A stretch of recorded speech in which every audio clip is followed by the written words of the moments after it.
Hola a todos, bienvenidos a otra sesión más de nuestro curso sobre metafísica y ontología aquí en el Pensamiento en Llamas. Y bueno, pues en esta ocasión vamos a hablar de la metafísica estoica, haciendo especial énfasis en este tema del eterno retorno, que es profundamente interesante y que ha sido bastante influyente, pues en toda nuestra tradición de pensamiento filosófico occidental, y que bueno, pues en concreto, a partir de toda esta concepción determinista que ya la iremos revisando en esta sesión, en torno a cómo pues los diversos eventos se van recurriendo y repitiendo pues en la existencia de forma cíclica, arribamos al problema de la libertad tan famoso y tan conocido en la historia de la filosofía. Y bueno, pues vamos a checar la peculiar solución que propone el estoicismo, que bueno, pues va a consistir en una especie de ascetismo que va a llevar a la renuncia de llevar al ser humano a ciertos estados de necesidad en concreto, y esto nos va a acercar, según los estoicos, a la famosa ataraxia griega. Ya iremos explicando todo esto en esta sesión. Bueno, miren, primeramente a mí me gustaría comenzar esta sesión ubicándonos respecto a qué tipo de estoicismo en particular pues vamos a tratar.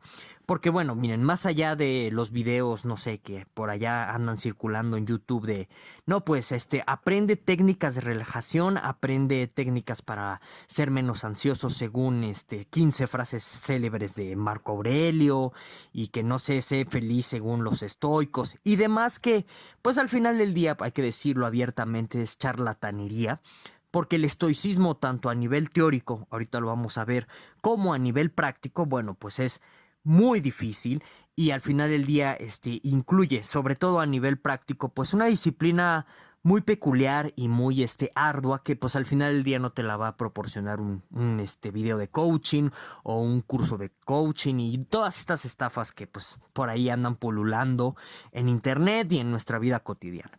Entonces, para que vayan comprendiendo esta complejidad teórica de inicio de la que yo les hablo, pues bueno, pues aquí en la pantalla yo les pongo pues una breve cronología, una cronología bastante pues ejemplificativa y esquemática para que vayan comprendiendo las diferentes divisiones que tiene el estoicismo a través de la historia de la filosofía. Tenemos por un lado un estoicismo antiguo que iría a partir del siglo cuarto al siglo tercero antes de Cristo, que bueno, pues concretamente ese va a ser el estoicismo que vamos a tratar en esta sesión. Pues bueno, es este estoicismo el inaugurador de la corriente filosófica del estoicismo dentro del pensamiento occidental. Y bueno, pues comienza con Zenón y le va a seguir su discípulo Parménides, Cleantes y Crisipo. Ahorita vamos a hablar un poco más de Crisipo porque es importante tenerlo en mente siempre que hablamos de estoicismo.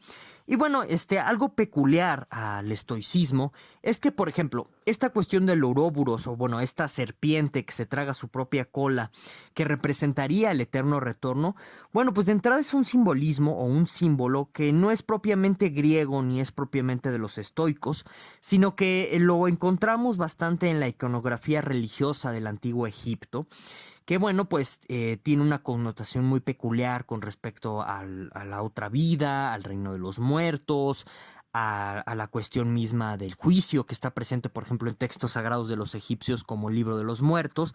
Pero bueno, también está presente en la cultura egipcia esta idea del el eterno repetirse de los acontecimientos a través del tiempo. Por lo que nosotros podemos decir, según Marcelo Boeri, un especialista del estoicismo antiguo, ahorita hacia el final del video les voy a dar una referencia bibliográfica muy concreta que yo creo que les puede ayudar a profundizar sobre este asunto.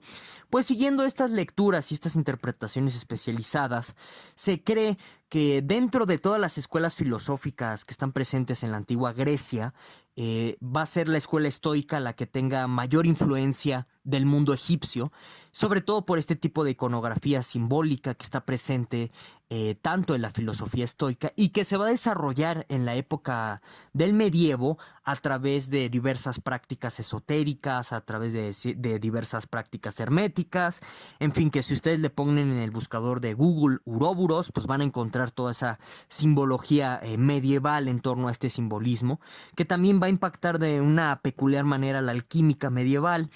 y que va a servir esto para la posterior realización y desarrollo conceptual de la química moderna en torno a los procesos bioquímicos, que son cíclicos, que comienzan a darse cuenta de ciertas preservaciones intrínsecas en reacciones, y esto va a conducir a la larga a la famosa postulación de la ley de la conservación de la materia, ¿de acuerdo? Bueno, ese es otro tema, pero nada más se los menciono para que vean la complejidad del asunto, ¿de acuerdo?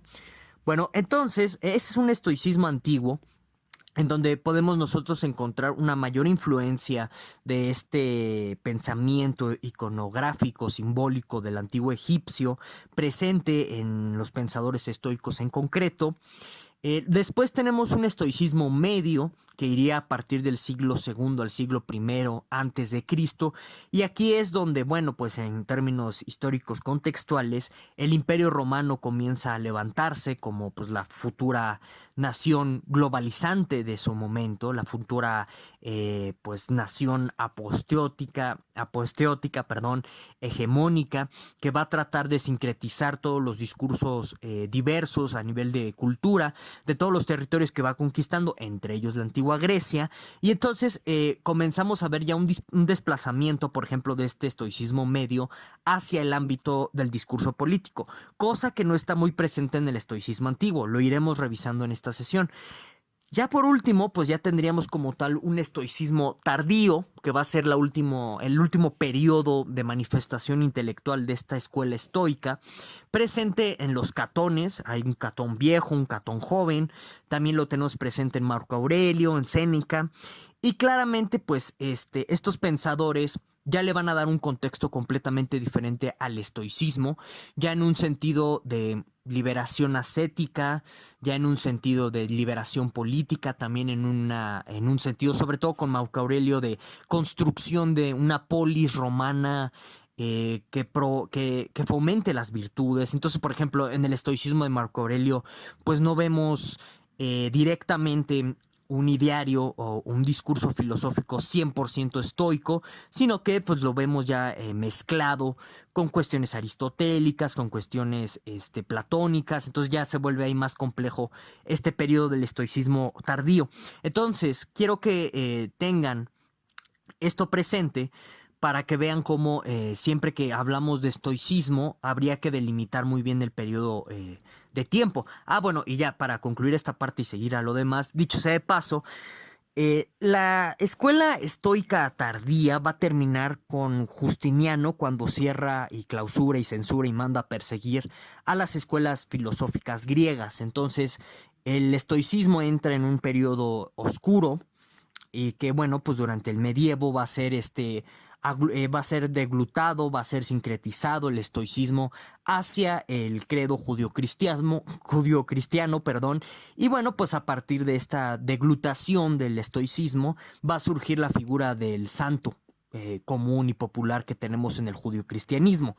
Entonces, vean cómo ya cuando nos vamos adentrando a épocas como la Edad Media, incluso ya en épocas recientes el estoicismo va a ir cambiando sus peculiaridades y por ejemplo, pues bueno, hoy en día ya está más orientado hacia el coaching. En su momento Nietzsche, que yo creo que pues gracias a él es que se conoce más esta figura del eterno retorno del Uroboros, de la serpiente que se devora su propia cola, pues Nietzsche no la usa en un sentido metafísico como si lo pretenden hacer los estoicos, que ahorita lo vamos a checar, sino que más bien Nietzsche lo pretende usar el Uroboros en un sentido ético o en un sentido de posicionamiento moral para que la persona se dé cuenta de que su vida se va a repetir infinitamente, va a ser eterna, esos acontecimientos desagradables o funestos, que de pronto pues uno en perspectiva hacia el futuro pensaría que va a superar en determinado momento, pero pues no es así, por lo que pues el uso del el eterno retorno en el pensamiento nietzscheano es para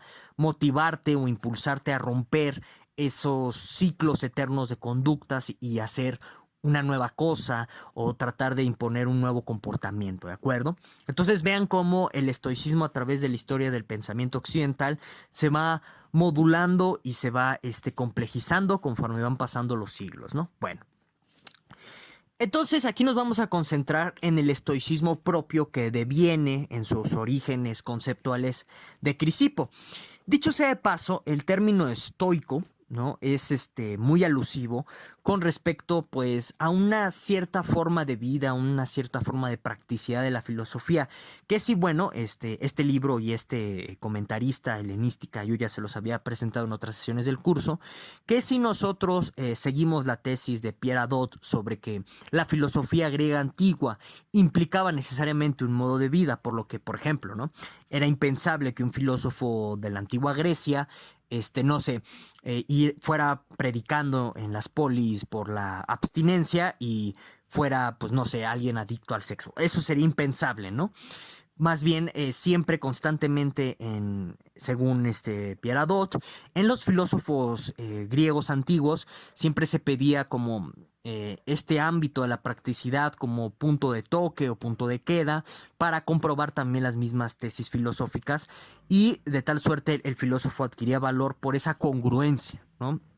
Entonces, pues, justo este espíritu de tratar de comprobar la congruencia y por lo tanto darle valía a las filosofías de los diferentes pensadores de la antigua Grecia es lo que podemos encontrar constantemente en este texto de Diógenes Laercio, tan famoso de Vidas de los filósofos ilustres. Y curiosamente, miren, ¿no? Yo les comentaba, el término estoico ya nos hace muchas alusiones a, por ejemplo, al modo en concreto en el que se practicaba la enseñanza estoica.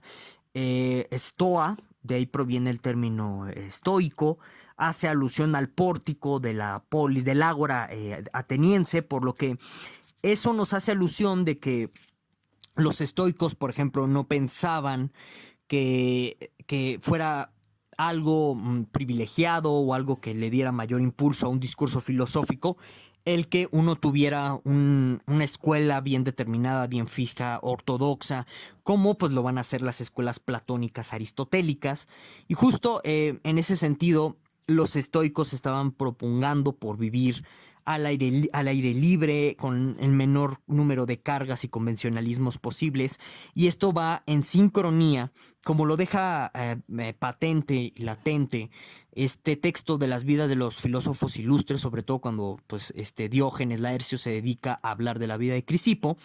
Eso se deja latente en el modo de vida que está ejerciendo pues uno de los estoicos más importantes, cuyo pensamiento en obras ya se perdió gracias a la censura de la Iglesia Católica, pero pues que lo conservamos en fuentes indirectas, en retazos, ya saben, y que bueno, pues Crisipo es uno de los pilares fundamentales a nivel teórico del estoicismo antiguo y también su mayor representante. Y como les decía, pues la vida misma de Crisipo representa este mismo ejercicio de congruencia del propio estoicismo, y entonces revisar de pronto la vida de Crisipo nos dice bastante, sobre todo a nivel de teorización o de cómo se planteaba la aplicación teórica del estoicismo, que ahorita lo vamos a checar también, pues plantea muchas confusiones desde la antigua Roma. Bueno, entonces, por ejemplo, uno de estos curiosos episodios de la vida de Crisipo, pues es su propia muerte. Se dice que Crisipo murió por un ataque de risa cuando él mismo se contó un chiste sobre un burro. Entonces, pues eso es rarísimo. Y se murió por eso, ¿no? Porque al contar ese chiste, pues fue tan fuerte la hilaridad del chiste, que bueno, pues quién sabe en qué consistiría ese chiste en concreto, que se murió. Y eso, miren, más allá de que a lo mejor sea real o que tenga evidencias históricas fuertes, biográficas, es una monografía, es una iconografía, es un simbolismo muy peculiar que está manejando aquí Diógenes Laercio sobre cómo el mismo Crisipo sí logró llegar a este estado ataráxico de pasividad del alma, de tal suerte que podía vivir dentro de la mayor lividad posible, de tal suerte que, por ejemplo, una cosa tan trivial y tan banal podía hacerlo reír tanto como un chiste sobre un burro, que se murió. Por la avanzada edad que tenía, se murió, no aguantó este ataque de hilaridad. Pero vean, ¿no? En ese sentido, sobre las dudas de la practicidad del estoicismo, pues siempre es bueno checar la biografía de Crisipo, ¿no? Entonces, esto se los dejo yo sobre la mesa para que vayan a ahondar más allá de lo que vamos a ver en esta sesión sobre cómo aplicar en la vida práctica también, pues, estos ideales estoicos, ¿no? Pero bueno,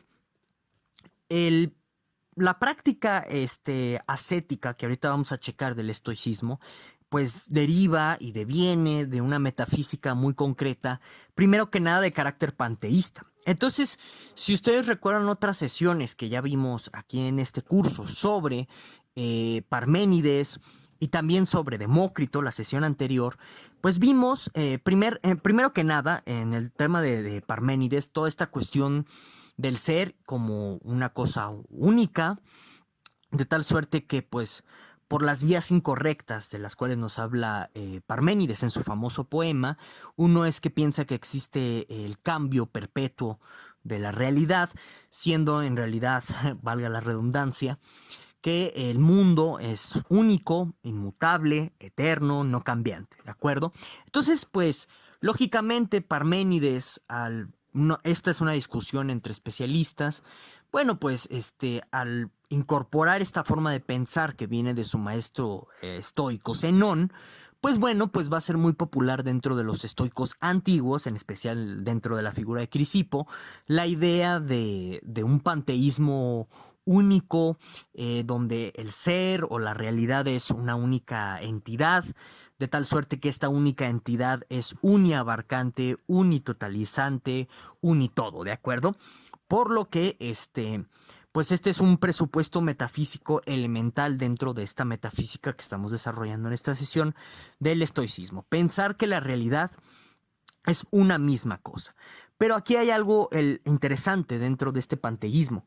Miren, por lo regular, cuando nosotros hablamos de panteísmo, siempre solemos pensar en la única postulación ontológica de una sola entidad. Es decir, si por ejemplo somos panteístas al estilo de Einstein o de Spinoza, decimos, bueno, pues todo es Dios, por lo que solamente existe una única entidad.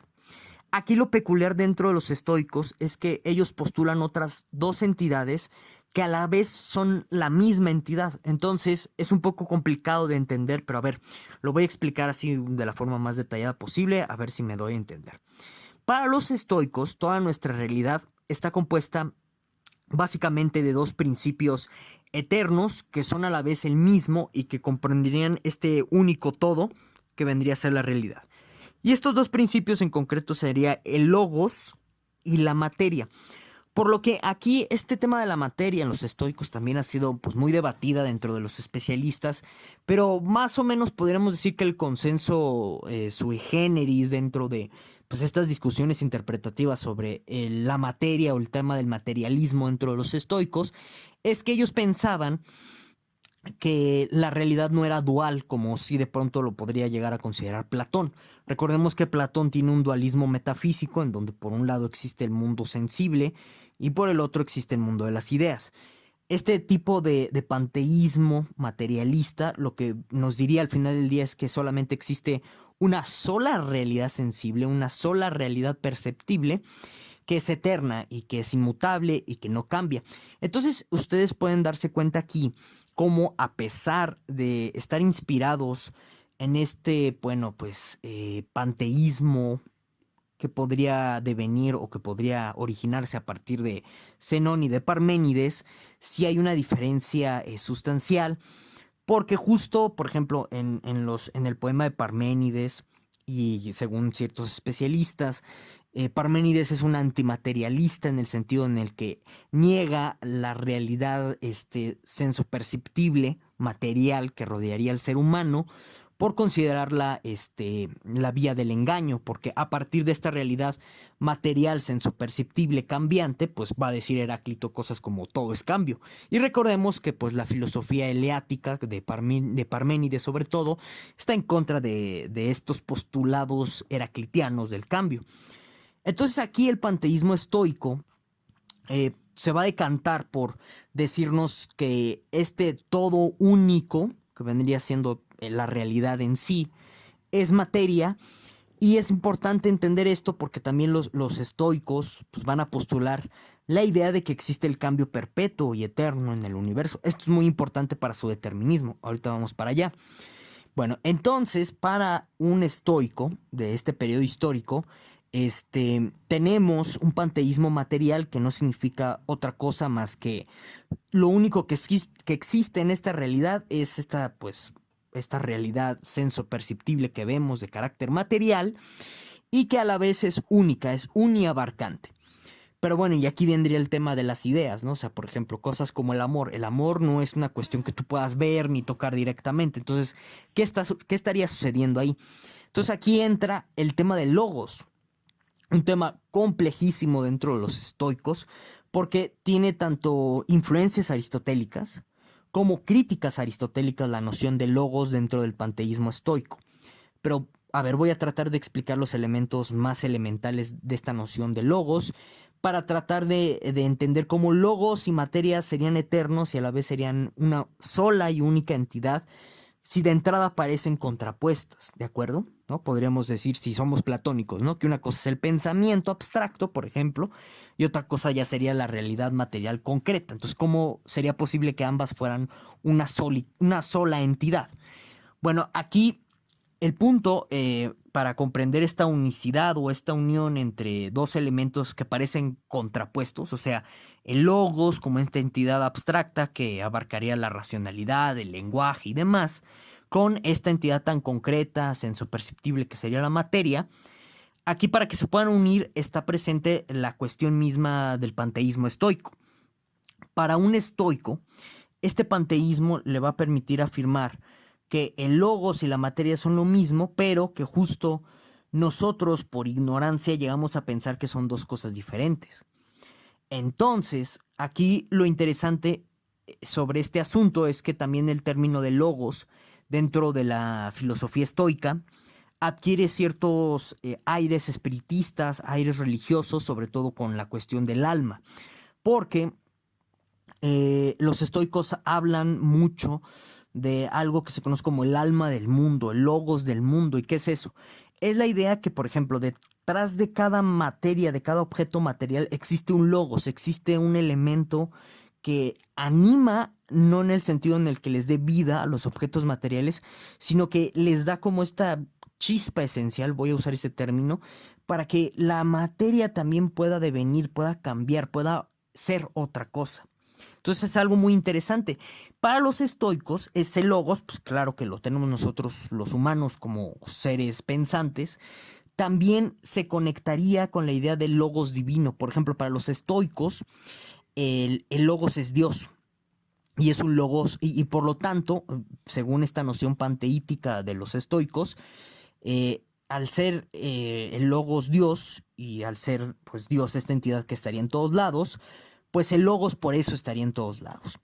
Entonces, para resumir y ya no perdernos tanto sobre este tema tan complejo del panteísmo estoico, digamos que para un estoico antiguo, la realidad es una sola entidad, ¿sí?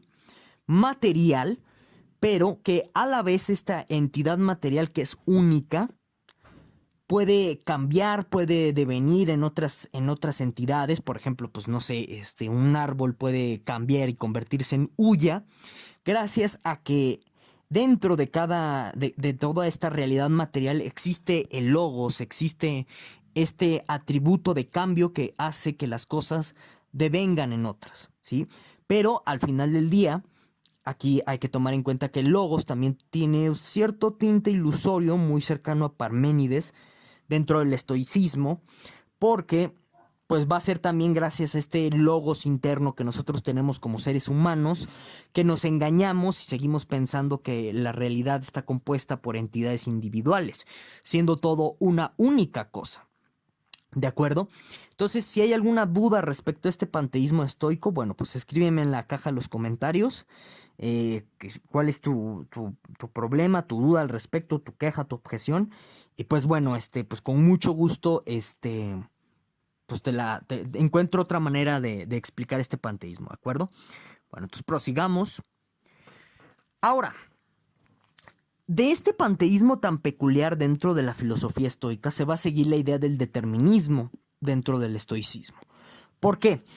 Porque, como les digo, tenemos a una realidad única compuesta por una sola entidad metafísica u ontológica, como lo quieran ver, tal que para que podamos nosotros hablar de cambios, de movimientos dentro de esta realidad única, ¿sí? Es posible gracias a que existe esta peculiaridad llamada logos, la que produciría el cambio de cada una de estas entidades, ¿no? Entonces, si recuerdan lo que les acabo de mencionar, el logos dentro de la filosofía estoica se identifica con Dios. Entonces es una muy bonita manera de decir, ¿sabes qué? Y recordemos que el término logos, pues dentro de la filosofía griega antigua, significa una multitud de cosas, entre ellas pensamiento. Entonces fíjense, ¿no? Es una muy bonita manera de decir con este concepto de logos estoico que las cosas cambian gracias al plan y al diseño de Dios, ¿sí? Porque, recordemos lo que les acabo de mencionar, esta realidad dentro del panteísmo estoico es pura materia, pero va cambiando gracias a logos, ¿de acuerdo? Y también es gracias a logos que nosotros tenemos interno dentro de nuestras propias facultades que podemos percibir esos cambios y que podemos hablar en términos de conceptos referentes a estos cambios, etcétera, ¿de acuerdo? Entonces, de aquí se va a seguir el determinismo, porque si el logos es Dios y el logos es lo que nos explica los cambios en esta entidad unipolar, uniabarcante, unitotal de la realidad panteítica, que se llama, bueno, que es material, ¿sí? Pues bueno, entonces estos cambios que se van a originar a nivel del mundo material sensoperceptible son únicos y son necesarios. ¿Por qué? Porque corresponden a logos. Y el logos es Dios, por lo que todos estos cambios dentro del mundo material sensoperceptible estarían diseñados por Dios. Y bueno, pues todo lo que hace Dios es necesario. Entonces, de esto se sigue un determinismo causal muy fuerte, porque todo lo que está presente en nuestra realidad solo puede ocurrir de una única manera dentro de pues, la filosofía estoica. Porque si uno, por ejemplo, dijera, bueno, pues puedo cambiar de pronto estos flujos causales, pues primero que nada, eso implicaría que tú como ser humano finito tiene la posibilidad de cambiar los diseños del logos, o sea, los diseños de la divinidad. Y eso no tiene ningún sentido, ¿de acuerdo? Por lo que, pues esta necesidad de los cambios materiales en el mundo que nosotros percibimos es una necesidad irrompible, es una necesidad que siempre está ahí presente. Y curiosamente, los estoicos tienen muchos como, o bueno, en los fragmentitos de los textos estoicos que les comento, hay como ejemplos empíricos que pretenden apoyar esta postura panteítica con el logos necesario que va marcando pues estos cambios. Por ejemplo, los estoicos ponían el ejemplo de la mamá y el recién nacido, ¿no? O bueno, de la mujer y su niño recién nacido, que por ejemplo, ese como instinto, vamos a usar ese término, que tiene el bebé por ir a mamar, ¿no? Los senos de su madre, decían los estoicos, esa es una necesidad que ya está presente ahí en ese bebé y que no puede ser cambiada, porque el Logos ya diseñó al bebé para que hiciera eso, para que fuera a mamar a su mamá en las primeras semanas de nacimiento o en los primeros días de nacido, ¿de acuerdo?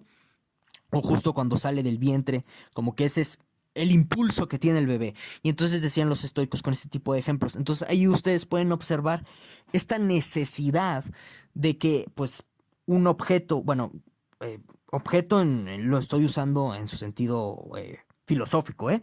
Un objeto, bueno, una entidad de la realidad como el bebé, cambie, se mueva, se vaya orillando, se impulse hacia el seno de su madre por una necesidad. Entonces vemos cómo ese movimiento, esa fluctuación, ese andar es necesario, ¿de acuerdo? Por un plan divino que correspondería a este logos que se identifica con Dios.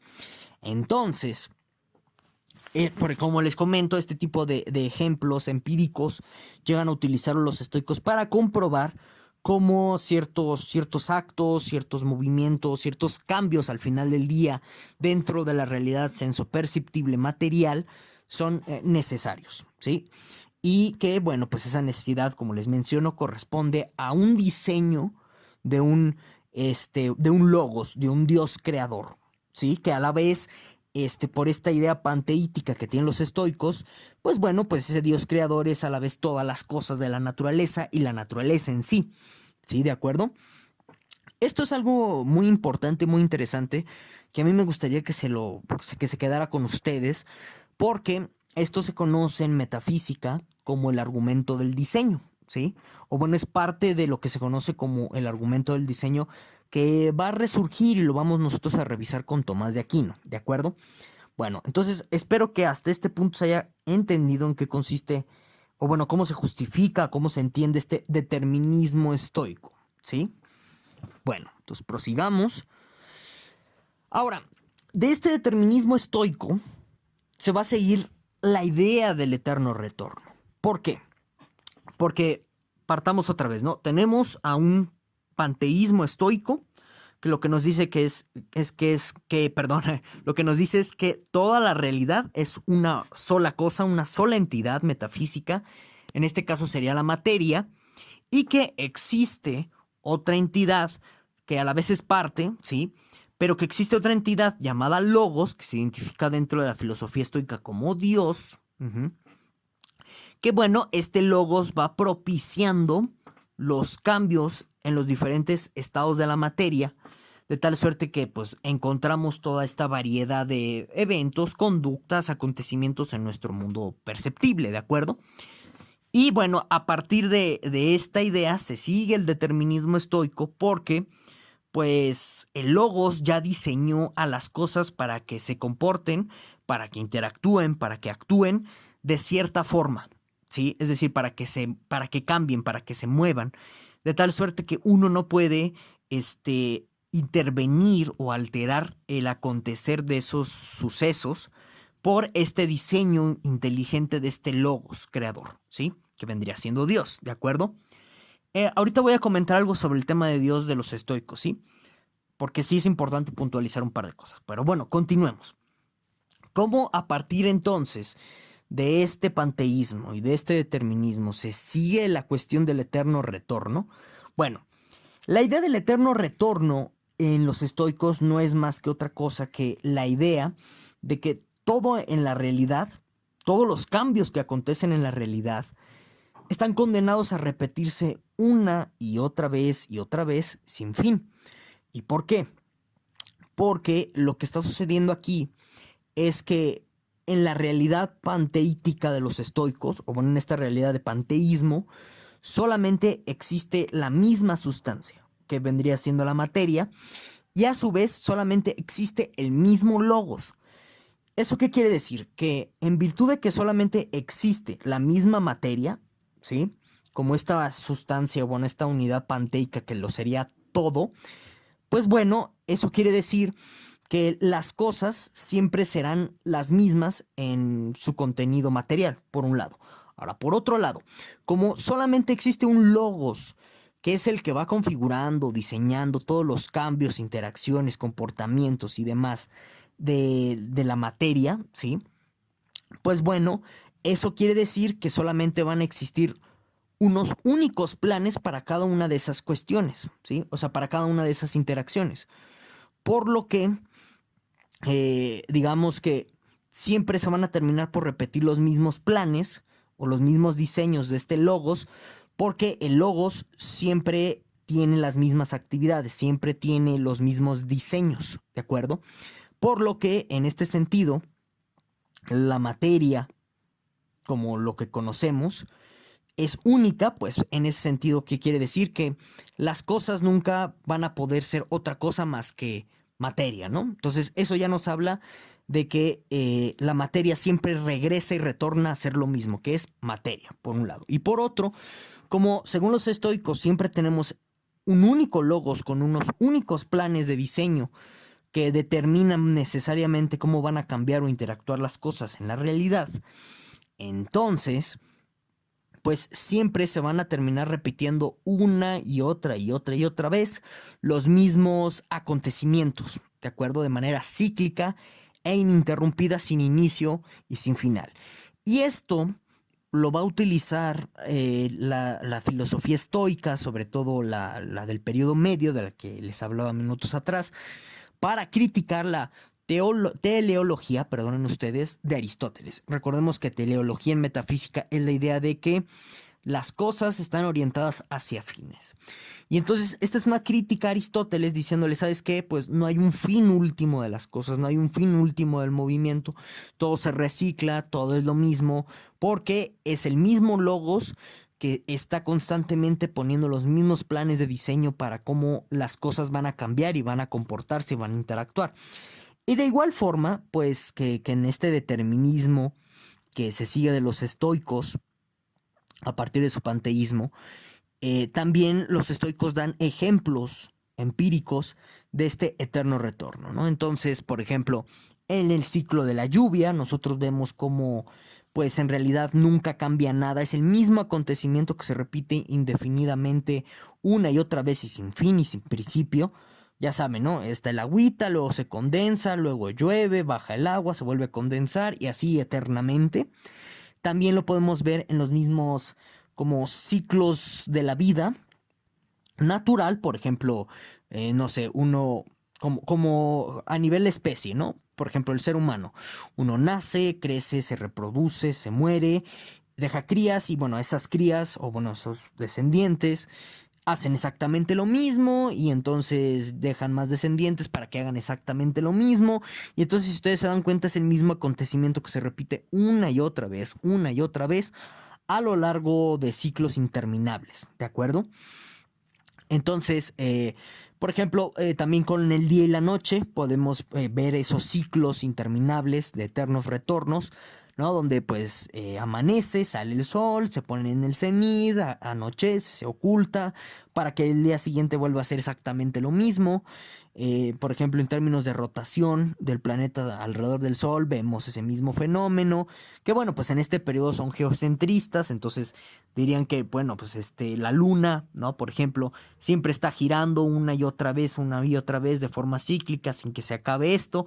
Y en fin, estos serían como los ejemplos empíricos que motivarían a que uno acepta este tipo de cosas como evidencias a la idea del eterno retorno, ¿de acuerdo?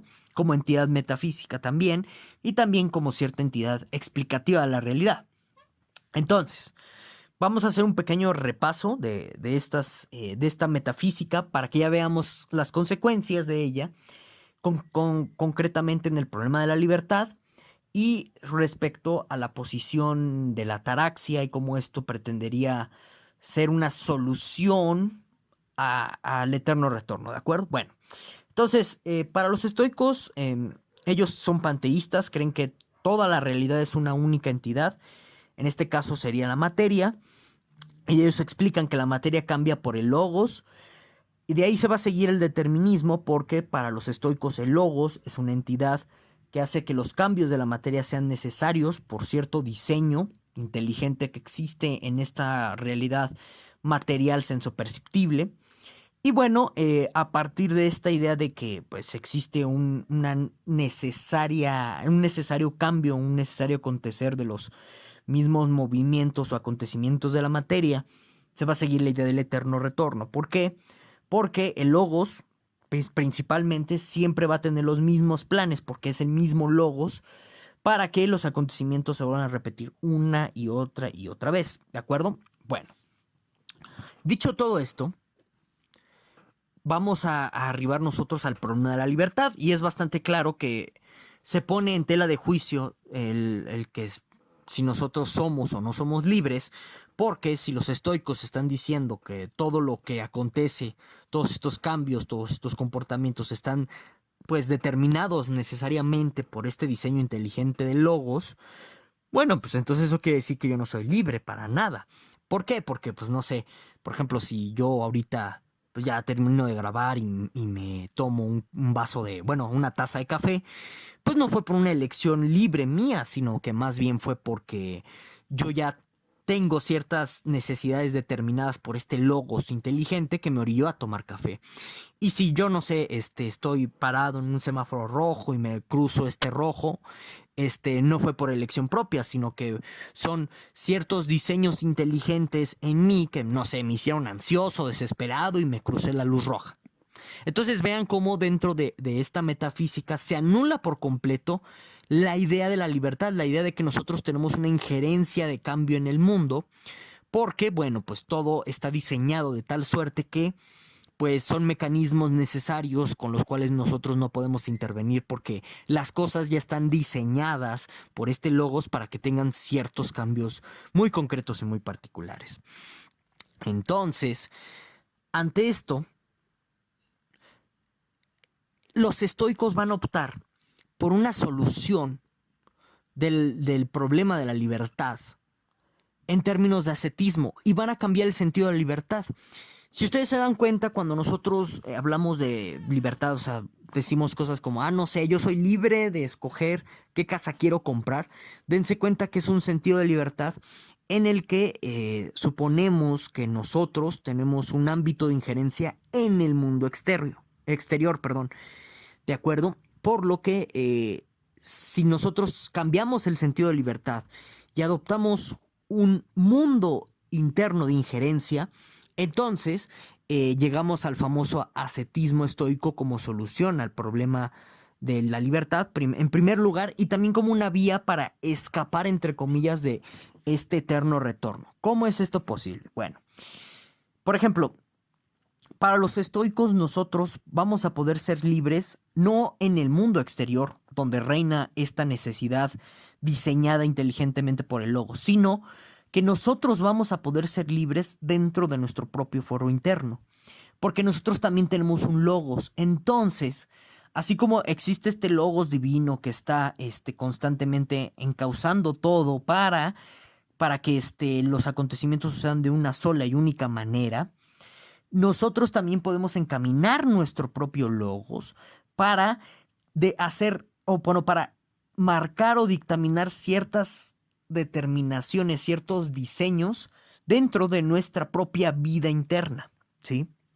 De tal suerte que gracias a nuestro logos particular que tenemos como seres humanos, nosotros podemos romper la cadena de necesidades siempre referentes a nosotros mismos frente a este mundo exterior. Como, por ejemplo, este mundo exterior, no sé, me muestra comida y suculentos manjares. Bueno, pues la solución aquí es apelando a logos, ¿sí? Uno puede liberarse de esa cadena exterior de necesidad porque el logos interno nos marcaría, nos diseñaría nuestro comportamiento de una forma diferente, así como el logos divino puede marcar y diseñar de forma diferente o de una sola única manera, pues la causalidad y el determinismo necesario que vemos en el mundo exterior de los fenómenos. Así nuestro logos puede diseñar nuestra vida particular como seres humanos de una forma diferente, rompiendo pues las cadenas infinitas, eternas de siempre acontecer por nuestra interacción con estos objetos del mundo exterior que ya tienen una necesidad intrínseca dada. ¿Y cómo se rompe esto?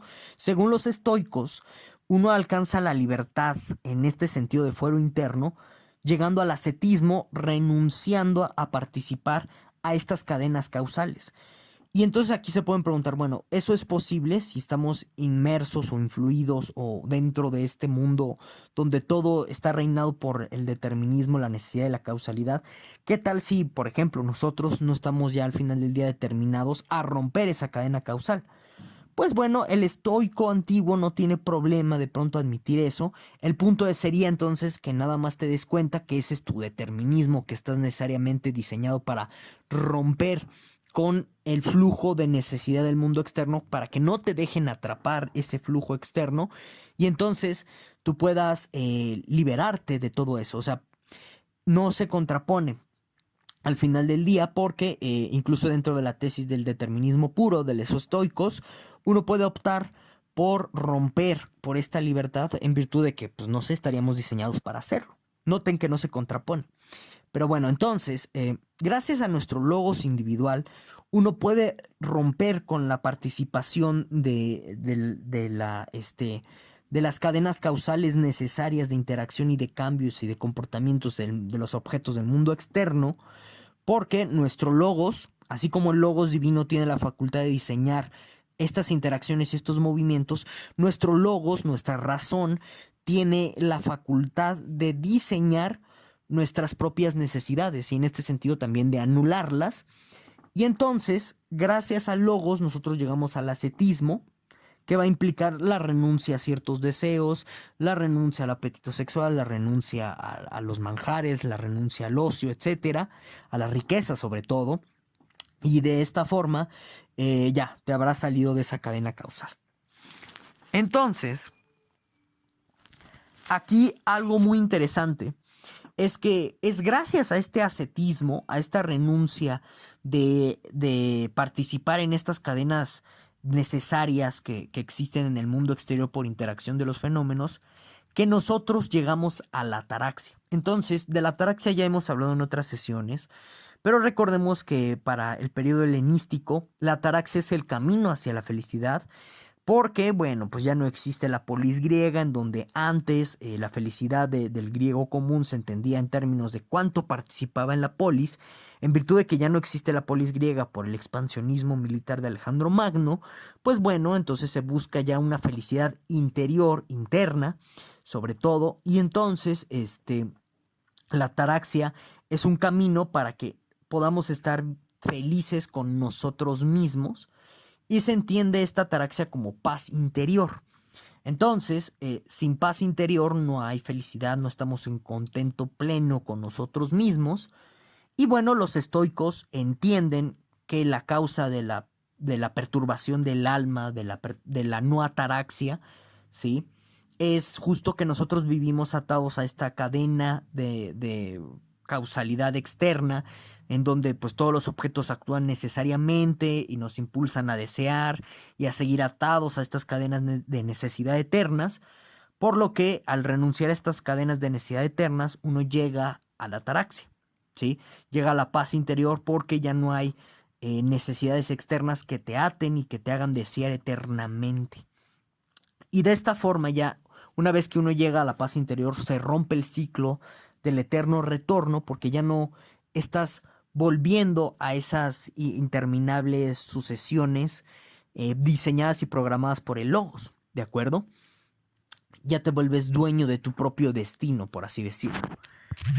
Y bueno, pues noten que, por ejemplo, esto se parece mucho a la eudaimonía de Schopenhauer, que pues él recomienda eso, un estoicismo para liberarnos de la voluntad ciega, que siempre desea sin obtener, y que cuando desea simplemente es para volver a desear más, ¿no? Entonces, eso es interesante, es un punto ahí de conexión. Y bueno, ya con eso terminaríamos la sesión de hoy. Les dejo aquí en la pantalla un libro de Marcelo Boeri, muy bueno. Todo lo que puedan conseguir de Marcelo Boeri es excelente, pero en particular porque en esta edición Marcelo Boeri hace un análisis muy interesante de los diferentes estoicos que trata en este libro. Y bueno, ya sin más, muchísimas gracias por escuchar. Y bueno, no olviden dejarme en la caja de los comentarios todas sus dudas, opiniones, objeciones. Nos vemos hasta la próxima sesión.